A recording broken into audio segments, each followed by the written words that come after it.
Hello everyone and welcome back for another Paranormal Pit Stop. Tonight, we'll be exploring a Gothic and Beaux Arts styled lodging located off of East Main Street out of the sleepy hillside town of Ashland, Oregon. That, at the time of its opening, stood as the tallest structure between Portland, Oregon and San Francisco, California, and that now acts as an icon of the downtown stretch. Rumored to host the countless spirits of former guests and employees who never really checked out. Are you prepared to brave the history and hauntings of the Ashland Springs Hotel?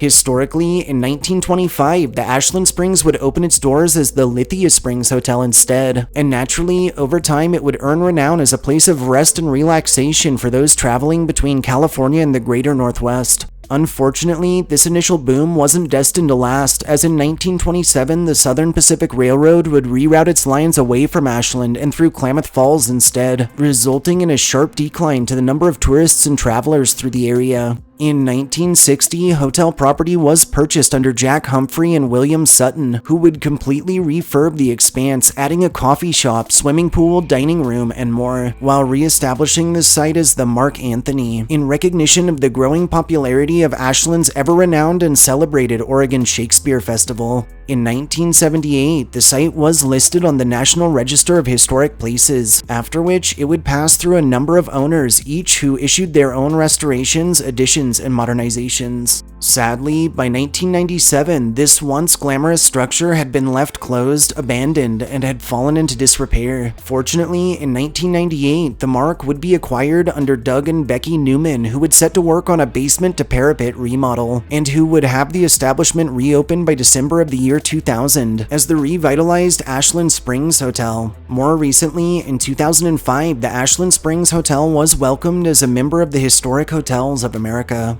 The Ashland Springs Hotel remains open into the present, offering 70 guest rooms, unparalleled farm-to-table dining, space for meetings, celebrations, and events, a spa, ballroom, and, according to legend, its own resident paranormal manifestations. Like something straight out of a horror movie, many tell this weathered lodging was constructed right atop a native burial site, and it's believed this fact, coupled with the many who have died on hotel grounds of either natural causes or in accidents, contribute to the property's impressive range of phenomena, with both staff and guests reporting extreme cold spots, disembodied voices heard emanating from empty spaces, and footsteps detected in vacant rooms. Several informal investigations of the expanse have yielded extreme EMF fluctuations, strange readings on thermal grids, and malfunctions in well-maintained equipment, while other accounts detail objects moving on their own, strange noises from within the walls, instances of doors opening and closing briefly as if someone invisible is passing through them, and the constant feelings of being followed, watched, or even of being touched by a presence unseen.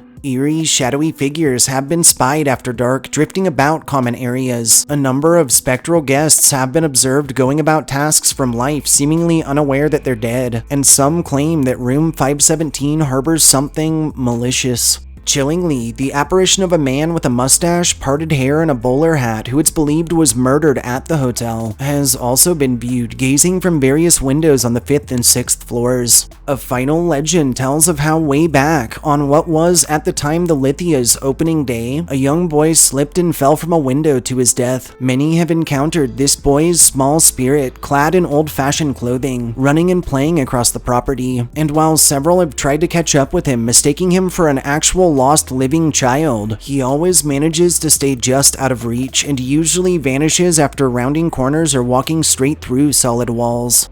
Thanks for joining us on this Paranormal Pit Stop. If you enjoyed hearing our histories and ghost stories, subscribe to our channel, like this upload, and share us with anyone you feel deserves a good scare. We'll catch you next time.